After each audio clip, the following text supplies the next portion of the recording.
Сәлем достар, лагманға етті маринаттаймыз. Ол үшін сиырдың сан еті яумаса қойдың мәкіт еттерін қолданамыз. Сүр етті қолдануға болмайды. Ол үшін шала қатқан етті жалпақтап турап аламыз.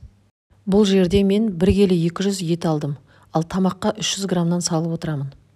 Міне осылай видеодағыдай жалпақтап жапырақтап турап аламыз.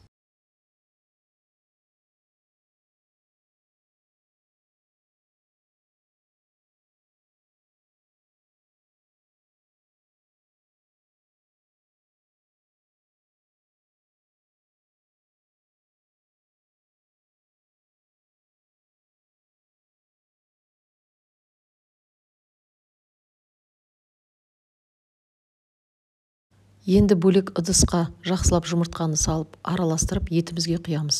Одан кейін кукурузный крахмалдан 5 ас қасық саламыз.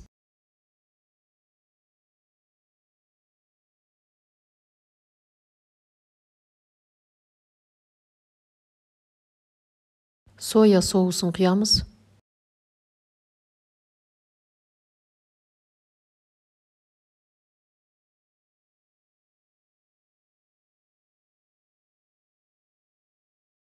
Екі шай қасық тұз салып, бәрін жақсылап араластырамыз.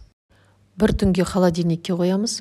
Холодильникте маринадты 3 күн сақтауға болады, ал морозильникте 14-15 күнге дейін сақтауға болады. Осымен маринадымыз дайын.